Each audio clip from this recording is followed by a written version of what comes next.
computer. Good. All right. Welcome again to Perfect Connections. All right, so here we go. I'm Susan Walker, and that's all you need to know about me. And the next person I will call on is Nikki Murphy. Hi, I'm Nikki Murphy, and I am a PE in Robbinsdale. And I will go to Shelley. I'm Shelley Dorn. I'm a parent educator in Rosemount, Apple Valley, 196. I'll go to Ellen. Hi, Ellen Hafner, parent educator down in Northfield, and I pick Jennifer. Hi, I'm Jennifer Wetter. I'm a parent educator in Minnetonka, and I will tag Diana. Hi, I'm Diana Metzel, and I'm a parent educator in the Sauk Rapids Rice School District, and I will tag Carrie. Hi, Diana. I'm Carrie. Hi, everybody. I am in the St. Cloud Area School District and as a parent educator, and I will tag Lucy. Thanks, Carrie. Hi, everybody. I'm Lucy Bauer. I am also a parent educator in St. Cloud School District, UCFE. And let's see, I have to remember who hasn't been picked yet. Anna. I'll take Anna. Hi, I am a parent educator just starting in Faribault the last month or so.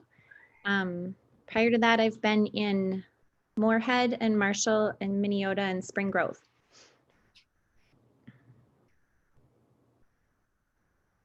Anna, do you want to pick somebody? Oh, yes. Sorry. Trina? Hi, I'm Trina Olson. I am a parent educator and children's teacher in Prior Lake Savage District. And I pick Brittany. Hi, I'm Brittany. I'm a student at the University of Minnesota. And I have two little girls who go to ECFE. So, and I pick Yuji. Is that how you pronounce that? Hi, Susan, everyone.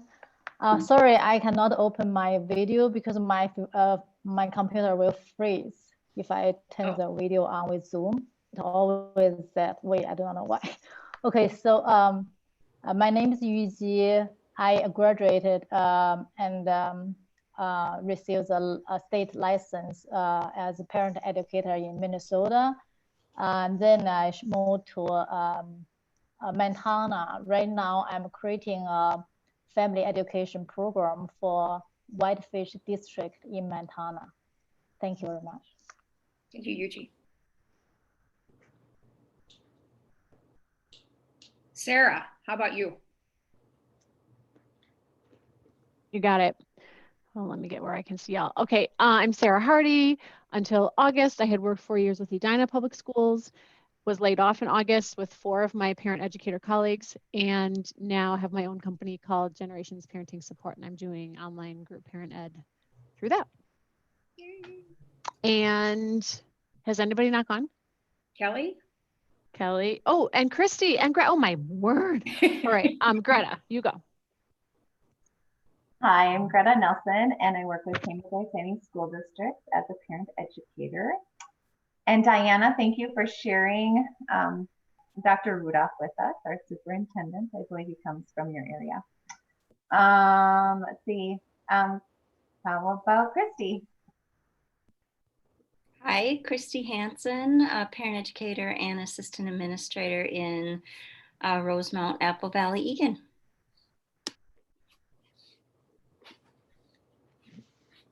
I think Kelly. Is that everyone? Was there anyone else? Maybe Kelly? Yeah, hi.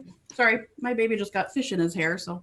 Yes, they do. Yeah, I know. Of course, I looked over right then. I work in northern Minnesota in Cloquet, and there's my other one.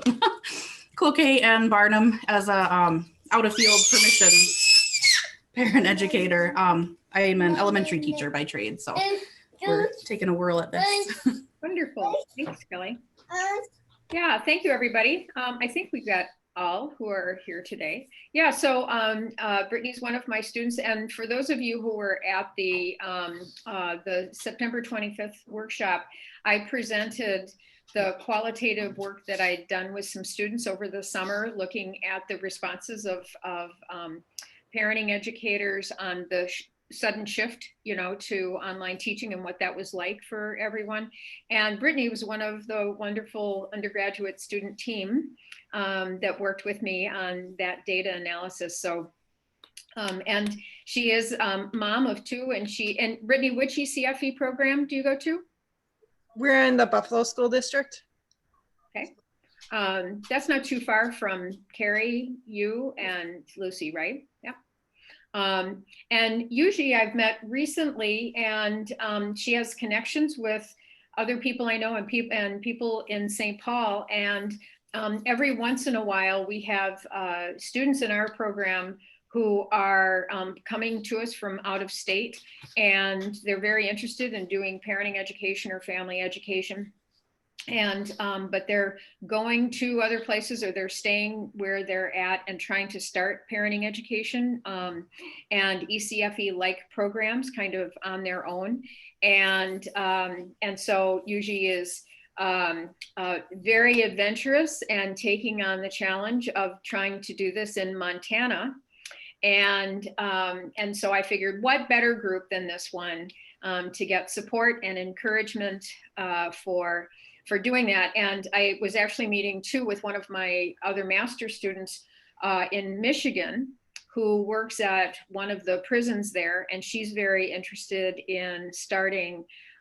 She's a librarian by background and is a librarian at the prison.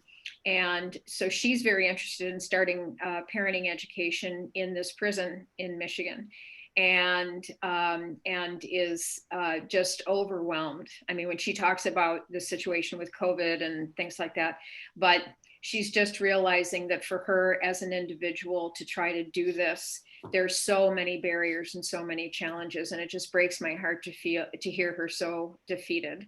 So I've invited her to join us at some point too, should she have the time. So anyway, thank you all for being so incredibly supportive and welcoming, not just to other ECFE educators in Minnesota, but to parents and to other professionals that are interested in doing what you do. So, Yuji, where in Montana are you? I'm from Montana. Oh, really? Okay. Right now I'm Whitefish, Montana. Oh, well, lucky you. I'm from Missoula and still have a lot of friends and connections there who often say, like, what is ECFE and why do we not have it? So maybe you and I can share our contact information, and I can we could share some connections, because I definitely know people out in Western Montana who would be interested in what you're doing. Oh my gosh. Thank you so much, Jennifer. Absolutely. Good for you. Bring it to Montana. Thank you. Yeah. Thank you. You bet.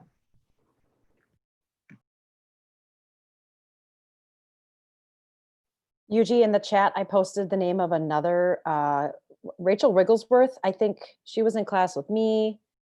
Who else was I in class with here? I don't remember, but she's out in Jackson Hole, Wyoming. And she's doing parent ed out there too. So I put her website in the chat for you, Yuji. Oh, thank you. Thank you very much, Ellen.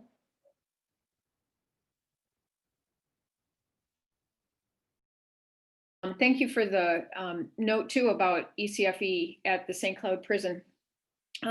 That's my hope, is at the, this is what I was saying to Sarah in Michigan, is that I can envision like a special interest group or a practice group specifically for family education in prisons. And what she's seeing is that there are programs that are aimed at the prisoners, but they're really more around behavior and recidivism and sort of violence within the, within prison.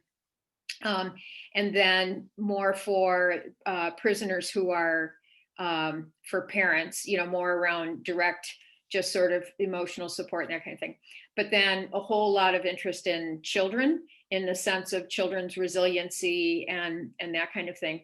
And then sort of the third audience is caretakers, so that, you know, a partner, a grandparent, somebody on the outside who is continuing to provide care for children. So it's kind of all over the place. And just like we see in school districts and at the university and any organization, it varies so much depending on kind of prison wardens and administrators and their own sort of belief in their job and how they view prisoners, and do they see prisoners as like family members and sort of supporting them in that way, or is it more sort of towing the line of discipline and running an institution?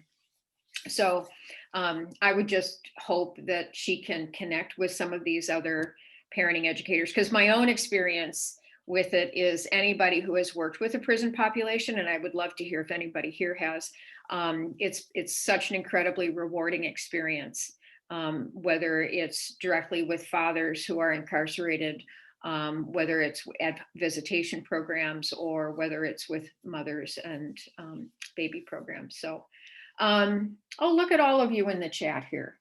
Oh, fabulous, Lucy. I will definitely, her name is Sarah Giebert.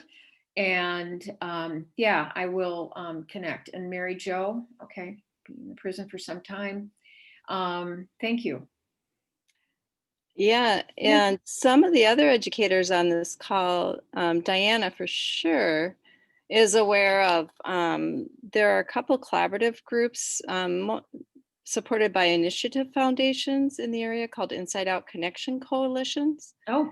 And they had been very active, probably more 10 years ago or so. And some of them have kind of dissolved. And ours in central Minnesota is a little precarious right now as well. But it is to look at what is best practice in working with families impacted by incarceration, whether they're on the inside or the outside. Oh. Glenn Palm, who would have been the person that would have developed the ECFE program at the DOC here in St. Cloud, is very active, you know, with that. But yeah, right now there's a lot going on with how to support those families, because I haven't been able to be inside, you know, since March. And virtual connections are very difficult. You know, and with those settings too. So we're actually doing some processing right now and possibly writing another, some kind of a grant to provide some support for families who are really struggling with how to do virtual connections, either because of the technology or just because how do you do that, you know, with all of the other issues that are around. Families. So Lucy, is this grant specific to then families that are affected by incarceration? I'm not sure yet. I'm not sure yet. The Initiative Foundation in Central Minnesota just put out the RFP about a week ago. And it's actually part of the State Department of Ed and Governor's money to support virtual education and support for families. Great. Because they're part of the disseminating in this area. Yeah. The Initiative Foundation is.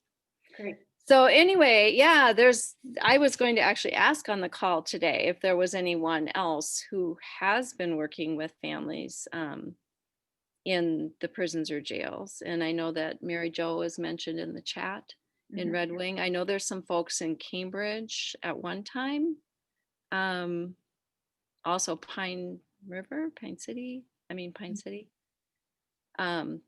Little Falls, Brainerd. Ellie McCann, I don't know if you know Ellie, she's with Cooperative Extension, and I'm not sure whether it's Shakopee at the women's prison. Anyway, but Ellie has been doing some work with incarcerated families. Yep, I've seen connections to her work, and then the Wilder Foundation in the Twin Cities, and there was also a statewide group called the Strengthening Families Coalition that also is struggling a little bit right now, I believe, but they've disseminated a lot of information and support for working with families impacted by prison system.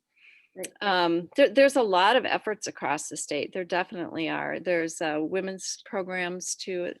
Yeah, so on.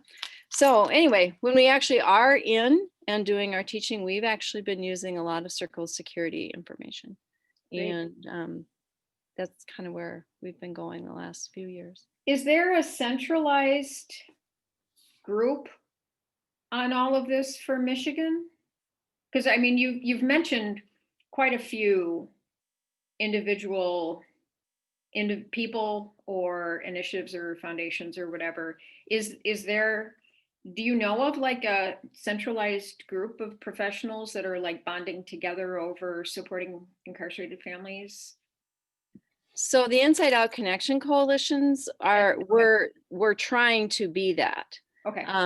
Our last grant for that group expired about 1.5 years ago.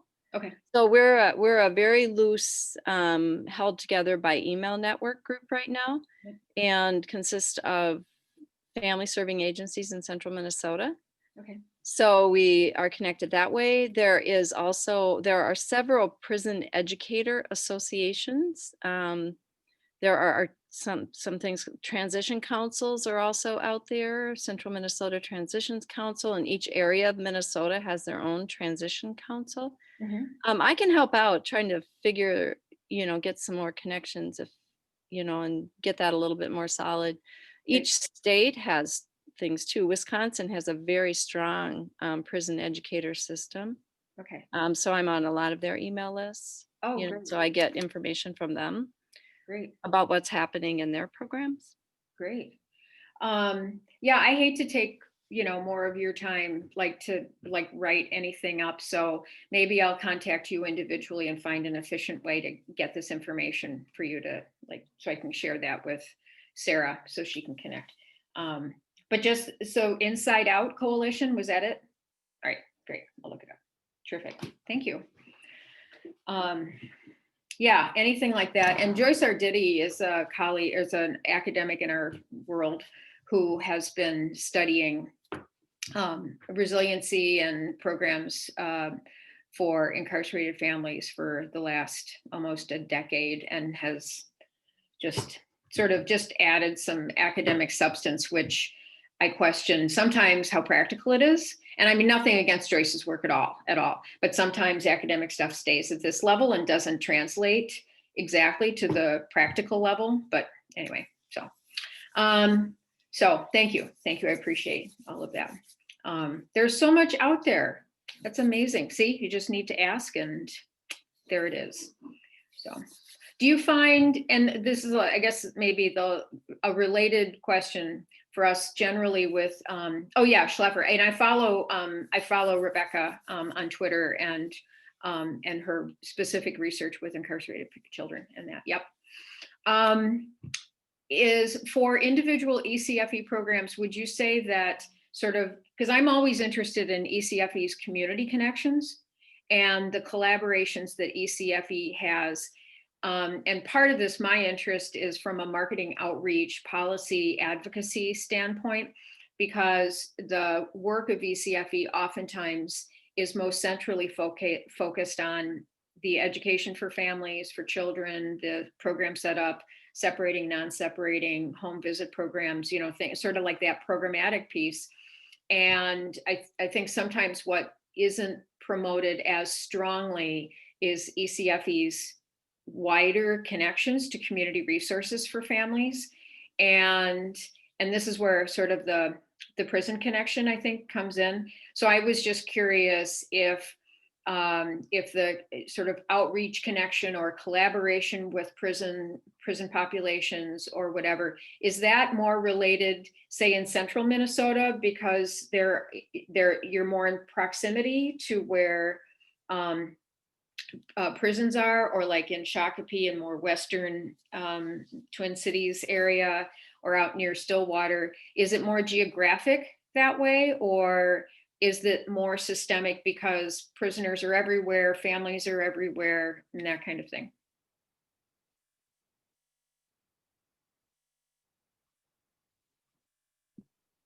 So, go ahead. I'm sorry, no, I was just, so for instance, So for instance, Ellen, Nikki, any of you, I mean, would this be kind of a foreign topic for you if you're not near a prison, and it's a more central topic for, say, central Minnesota, because you Well, are? in That's my Faribault, question. there's a prison in Faribault, but there was never any discussion about me going there. The closest thing I got to any extra, needier population was I did some parent ed at the women's shelter.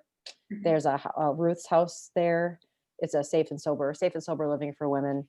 And that's as close as I got, but there was never any discussion about me going into the prison system and doing any parent ed. Of course, I was just a baby parent educator that, like, and I still, I mean, this is year 10 for me. I don't know. I don't know. I don't know if I could do that. It feels really big and scary to me.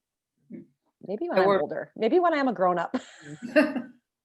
I go to a shelter every Monday. It's part of my teaching contract, and it's a completely different population than the regular ECFE classes. I mean, it's just, so this talk about going into prison, I mean, that's actually, I'm curious about that, but because I like doing the shelter part of it just because it's so different. But I don't know that there's ever been conversations. I don't know, Christy, if you're still on, if that's ever been a conversation out at our district or not. I think even if you don't have prisons in the area though, and I live in an area where we have a prison and we have 2 jails, but even not doing that work like Lucy does, we work in the same program, I would say like half of my families are impacted by incarceration. So either they have a family member, or they have in the past, or one of the parents has maybe kind of been in and out of a child's life because of that, or, so I feel like it affects everybody because it doesn't matter where you live. If incarceration is impacting the family, whether they live by a prison or jail or not, it feels like it affects all of our programs to me.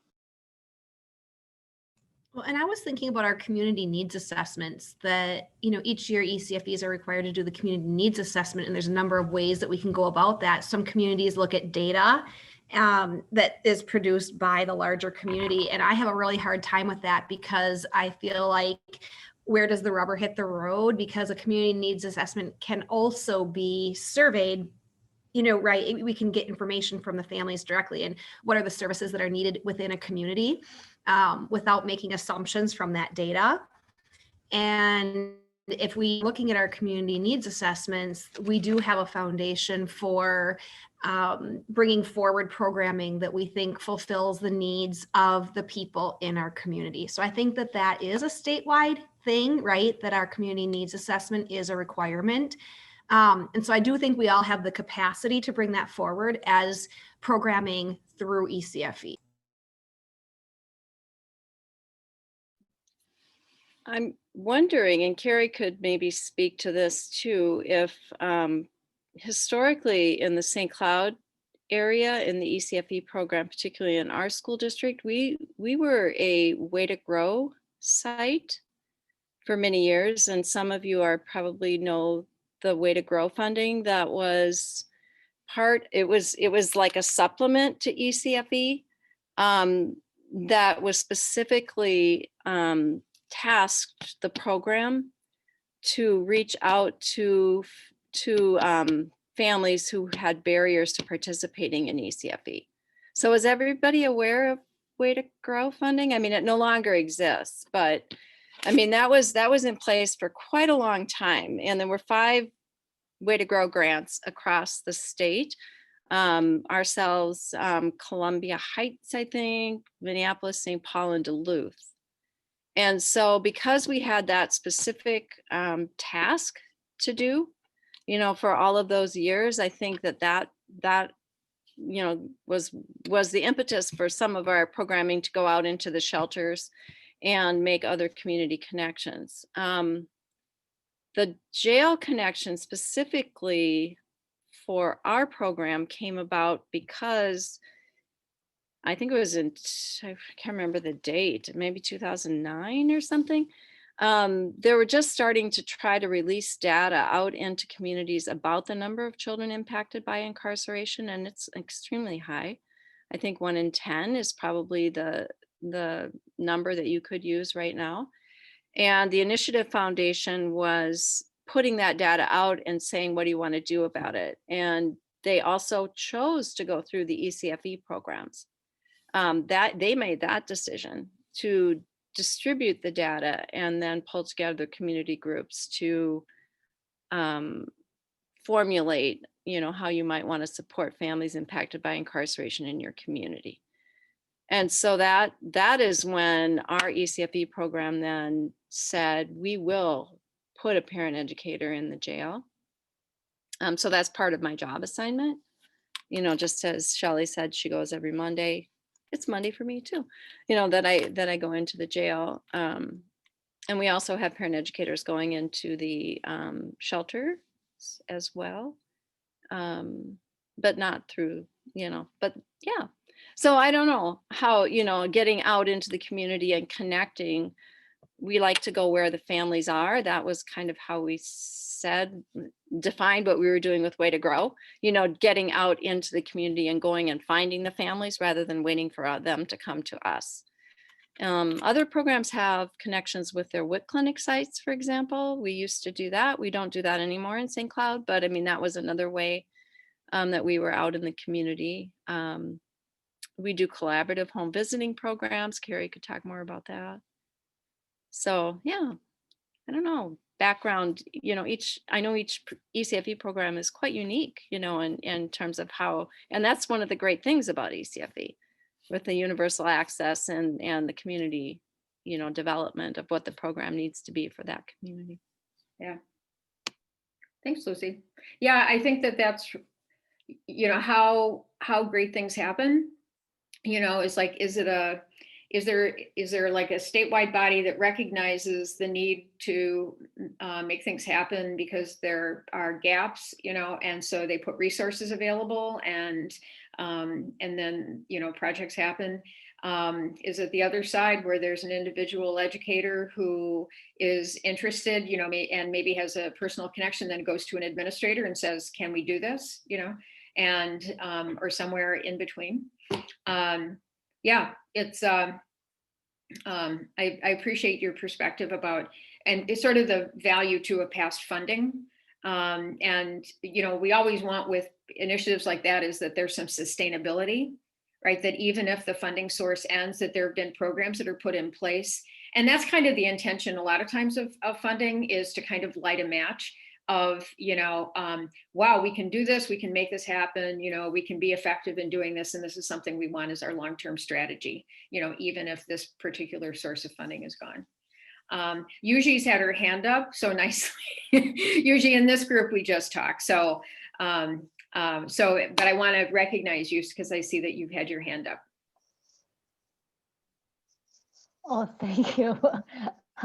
I mean, okay, so this topic is just fascinating to me. And I have not been to a prison in the United States yet. And as you know, I'm the first generation of immigration. I came to the United States in 2011. However, it's interesting. I went to school in China to be trained as a prison policewoman. And so I had internship in the prison in China. Even though I didn't do that, but the thing is, it's, I mean, gosh, this is just like, wow. I mean, I never thought of family education in prison. And even we think like, because we want to serve the families in need, right? I think this group is the most in the most need, right? So I feel like, gosh, that's what I'm a meditator. I served in a group meeting. Those are that's a committee of the meditation teachers. They teach meditation in prisons throughout America. So I know what they do, and also I have heard people, they go to prison to teach the Bible, but I never heard family education in prison. This is really, I feel like I feel, the feeling is very beautiful. I see something we can do more, right? This is exciting. Thank you very much for bringing this topic. Thanks for your perspective.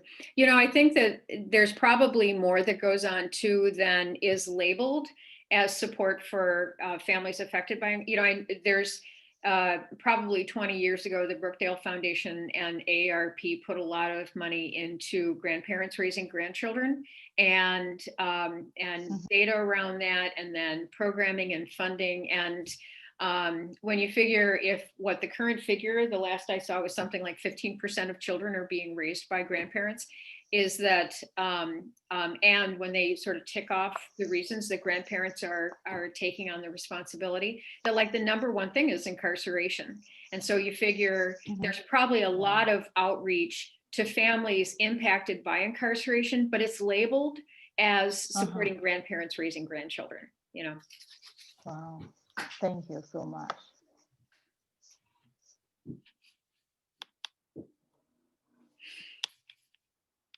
Ellen, you had questions here about about data being shared by, is that something you'd like to ask the whole group, or no? Whatever. No, it's good. I was just curious because it gets done. We just don't ever talk about it much. So I was just curious how others, what others do with that information after that community needs assessment is done. Is that done I remember when that sort of started a few years back. Is that done every year? Yeah.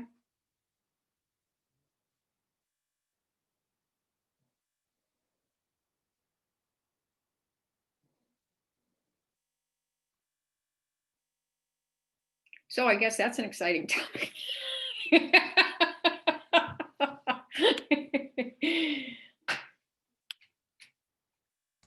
Yuji's actually asking if I have strategies for doing the community needs assessment, and I have not done it. I've not been the person who has been behind doing it, but I do have an opinion, which I always have. Isn't that such a surprise? I'm really struggling with any report that comes in at all that is just data without having talked to people.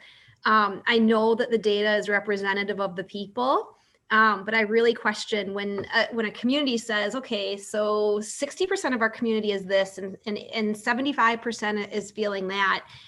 How do we reach those people? And I think that if we base our community, if we build our programming based on the results of actually having surveyed and talked to families, we're going to be so much more spot on with what we provide, and they're going to attend because it was created for them. Thank you, Nikki.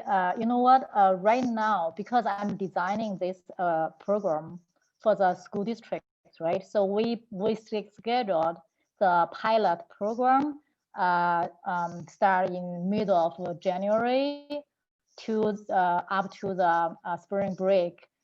So I designed the recruitment flyer this week actually. But the thing is, right now we do not know the needs of the families like in need in the regard to the children's age, right? So we are like so for the flyer, I was struggling like what kind of age range I better to cover, and then ended up so I just decided to offer fundamental foundation for family education. So this can be open to all ages arranged. So we want to use this as an assessment for the needs. Thank you for your opinion.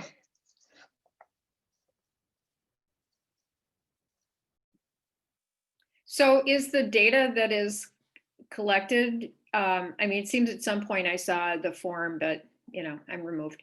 So is it more demographic data that's being translated? Sometimes it depends. There's a huge section on the MDE's website. If you look at ECFE and then you go into the community needs assessment, there's some beautiful tools there. So that is a good place to look at it, but I've seen it done in a couple of, and yes, I have seen, I've been presented that data that came literally. So my school district is unique in that we cover all of or parts of 7 different cities. And so 3 cities that we have all of those cities, and then 4 that we have a part of them. And part of those cities is covered by a different district. So we get this data, and our community is really diverse. And I'm not sure what to do when I see certain demographic data. We need to be talking with the individuals who have interest and need.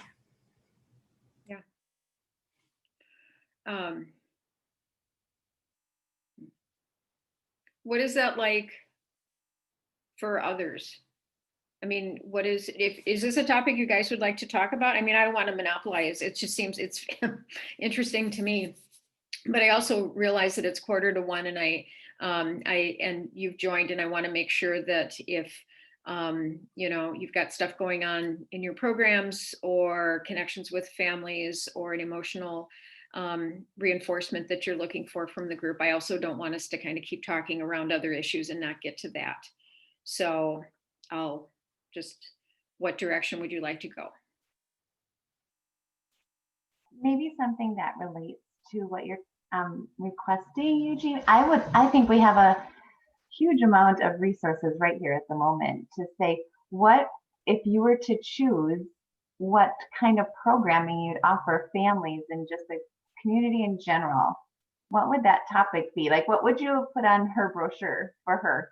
If you didn't have a community needs assessment, what would you have put on? We have a lot of experience here. So would it be age specific or topic specific? I'm thinking toilet training or temper tantrums, or what would be like some of the first things that you would put out to your community had you not had a community needs assessment, knowing what families are responding to? Is that can I offer a topic on the other side, which is not a topic to have? Yeah, that would be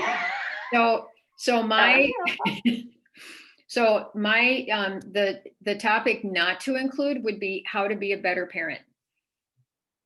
Amen. Okay, don't do be better. How to be better. How to be the perfect parent. Best, yeah. Okay, I would love to hear what Shelley, go. Well, yeah, I was just, so, I've been at the shelter for 4 years. Initially, I was doing like group classes, like a typical ECFE class. And really, I could have anybody with kids from birth to 18. And it's a super wide variety of people. And the typical topics just really didn't meet their needs.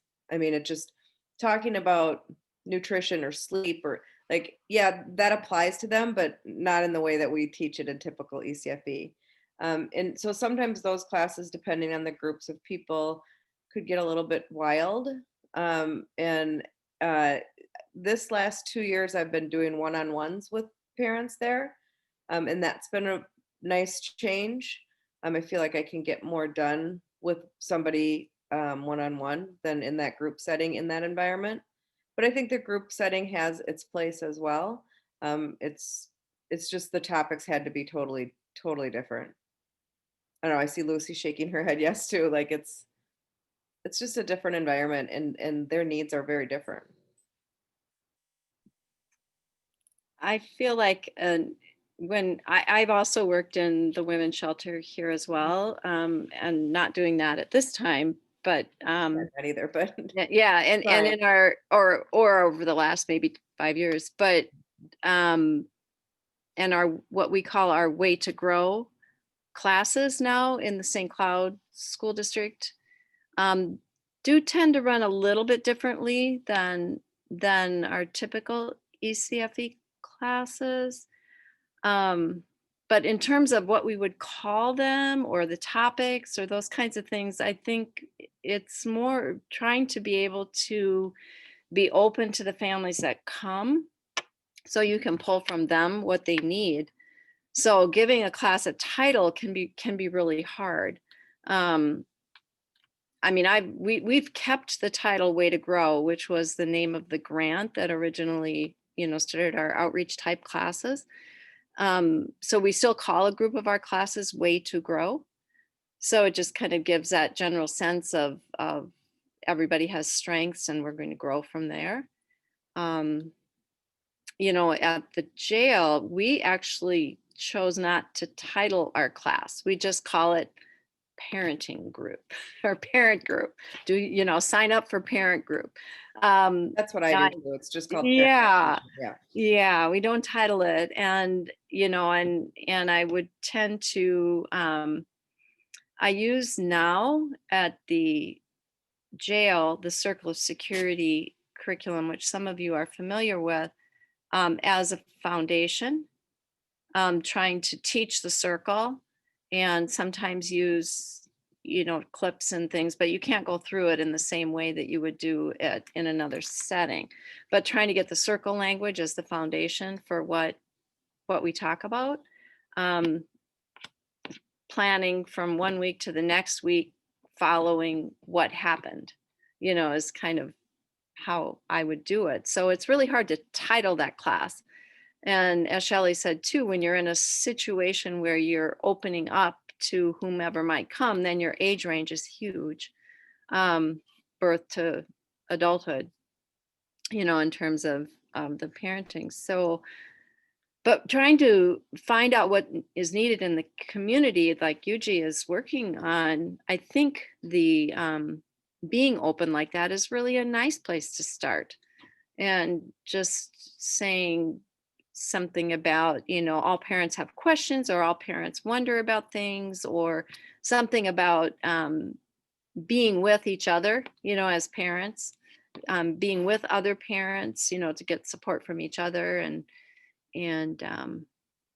as kind of a hook, or to bring people in, and then just relax and plan with them, just kind of see what happens and go from there. Yeah. Thank you, Lucy.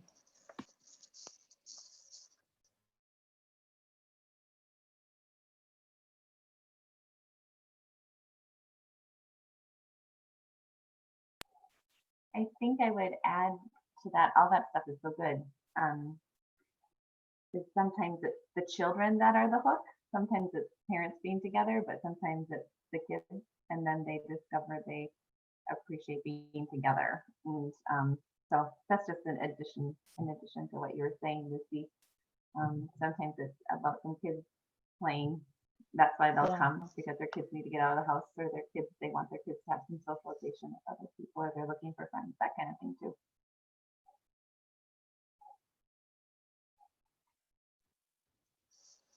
Great. I couldn't hear you. I mean, I think your voice was very low. Sorry, I'll talk a little louder. I can do that. No problem. Can you hear me now? Yes, thank you. Okay, yeah. So what I just said is sometimes it's the parents, like Lucy was referring to, but sometimes then it's the children. It's the children come. It might be the hook, the children coming and being a part of it, and then they stay. And I think that's ECFE a lot of times. But thank you. Thank you. You're welcome. Yeah, and since we have a parent, well, we're all parents, or most of us, I guess. I don't know. We've never really done the, I'm this role and I'm this role. But we definitely know that Brittany is a parent. So as we were talking about sort of generic programming and what might draw parents, and as Greta said, it may be more around children. So Brittany, what would draw you? So you're in Montana, and Yuji is offering family education, and without a title. What would draw you the most to attend? Honestly, for me, it's like in our ECFE classes, like my favorite part is that I get to be in a room separate from my children for like an hour, or however long, and somebody else watches them, and they get, you know, social interaction, and I get to go in with other parents and be all like, hey, like parenting is hard. So that's my biggest thing. So Continues to validate what we know. No, I would agree from sort of a perspective of understanding again. You know, I think that it is such, and maybe I reflect too on this group, you know, is the value of, again, offering the space for people to come together without necessary agenda. I also know that if things get too, and I would guess this is for some folks who know about our meetings that maybe have chosen not to continue, that they're looking for a little more focus and direction and, you know, a topic and things like that. And we certainly respect that with parents as well. But that structure of, you know, sharing joys and concerns, and then let the group cohere and kind of see what their interests are and kind of the direction that the group is going into. You know, as a first step, I think that that's the way to go personally, you know, and listen, be attuned to the people in the group, because every group has its own personality, you know, and it'll settle into the folks, you know.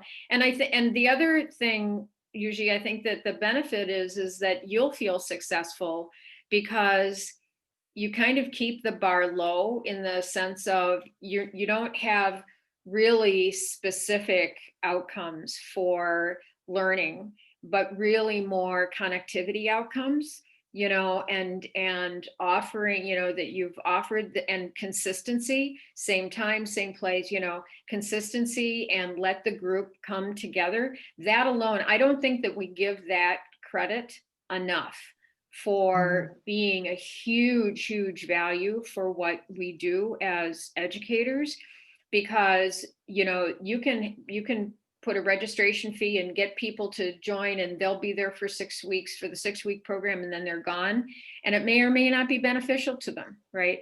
But to offer that space, and people come to it, and you're listening to them, they're connecting with each other, they leave feeling heard, and with this group of folks that they feel a sense of connection to, oh man, we do not give that nearly the credit it deserves.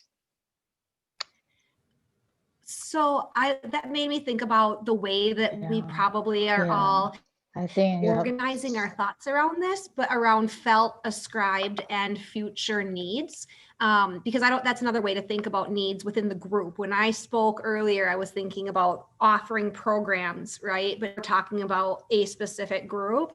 And I just wonder, like, when you do a check-in at the beginning of a semester, when you just meet your group and you're finding out what those needs are, or interests, or goal finders, or those sorts of things, how you use the felt, ascribed, and the future needs.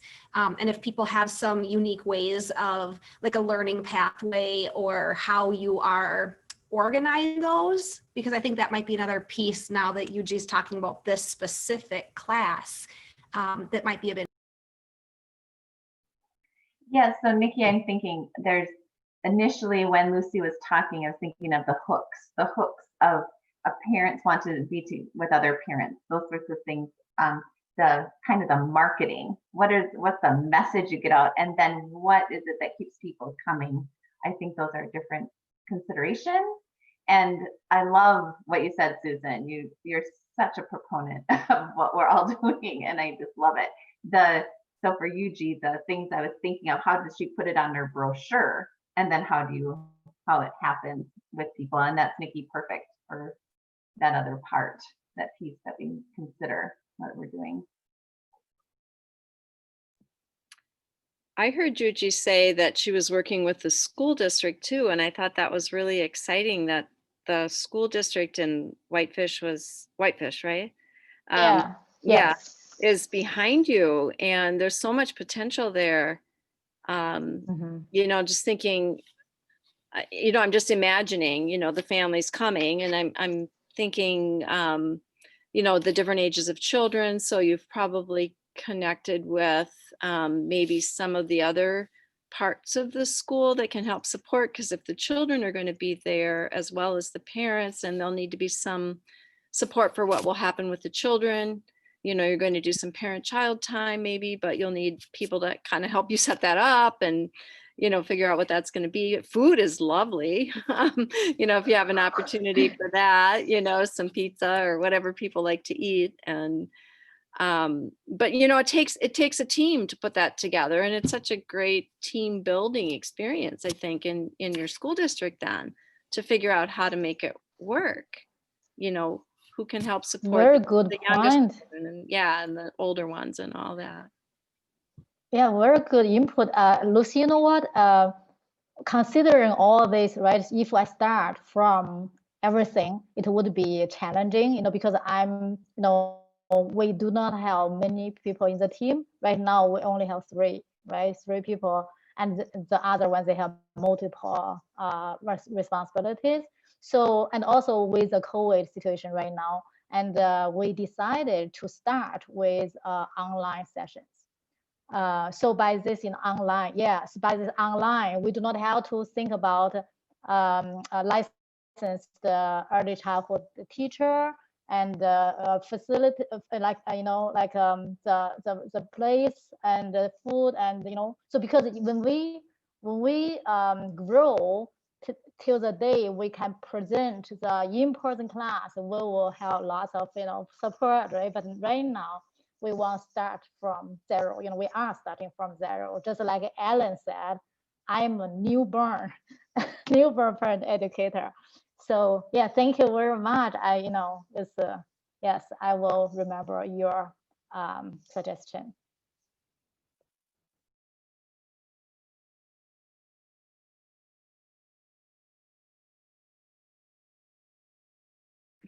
Yeah, it's almost like if you were to, it's almost, you know, again, like usually is trying to start ECFE in the middle of a place that has never had it before, which is honestly a question that I get a lot. And I'm just so grateful that we have it in this state. Can I ask a really quick question? Last week, Sarah, and I could do this in the chat, I guess, but Sarah was on this call and sounded like she had a lot of experience with Seesaw, which I'm just trying to learn. Can someone give me her contact information if you don't think she would mind?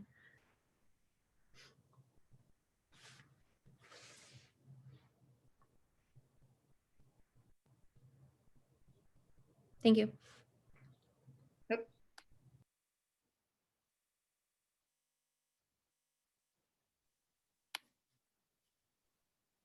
Sarah's in Big Lake, right? I think she's in Big Lake. ECFE. Oh, she's the coordinator up there. Okay, excellent. I can find her there again. Fritsch, I think Sarah Fritsch, yep. F-R-I-T-S-C-H. Yep. Okay, awesome. Thank you. Yep. Yuchi, I put in the chat, I was wondering, you said you love Circle of Security. Have you had the training to be a facilitator for that? Oh, thank you for a question, Carrie. I observed Karen at a parent educator at Minneapolis for Circle of Security, and I loved it. But the thing is, so I never had a chance to take the training myself.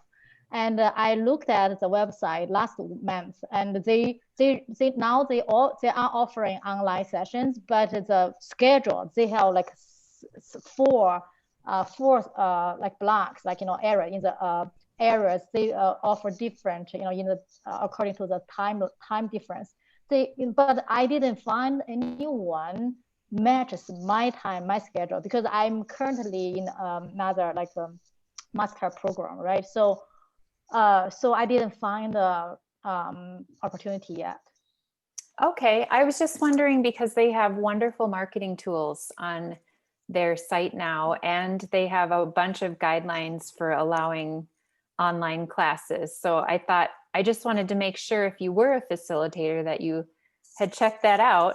But yeah, if you end up becoming a facilitator, that might be another nice thing you could offer your families. And they say it kind of goes up to age 8. So if you wanted to do a more of a mixed age just to be aware of that too. Well, I hope you are able to get the training if you love it. I love it too. So Carrie, like, how can I use this resource if I'm not trained yet? If you go on to the Circle of Security website, everything that you can access, you can use. So you get special access to a member area if you are a facilitator. So that would be my best recommendation to you, is to visit their website, and anything and everything that they have accessible on there you can use. Oh, great. Thank you. Mm-hmm. I'm glad that you brought that up. One thing, maybe to close this out, is oftentimes starting something new, of course, is very, very hard. And sometimes that sort of training wheels approach, which is to use an existing program like Circle of Security, can be great, because as we all know, there's so much to program implementation that is beyond the content and the materials and things like that. And just knowing our families and facilitating and understanding differences and dealing with administrators and budgets and all of that, right? And so to have a sort of an anchor through a program can be a great way to kind of feel things out. And if you're like me, then you discover, oh, this is really nice, but it needs this. It needs to be tweaked like this. So anyway. Well, thank you, everybody. This has been a great conversation. Thank you very much. Yes, Nikki, I do. And we will close out, and I will have our the video up on YouTube for other people. People are hanging in there. They are coming in and watching every week. So, and I've been putting in some of the links from the resources we've shared as well. So thanks, everybody. I hope you have a great, and thank you, Yuji and Brittany, for joining us today. So thanks, everybody. Have a fabulous week. I'll see you next Friday. Thank you so much, Susan. See you next Friday. Yeah. Thank you.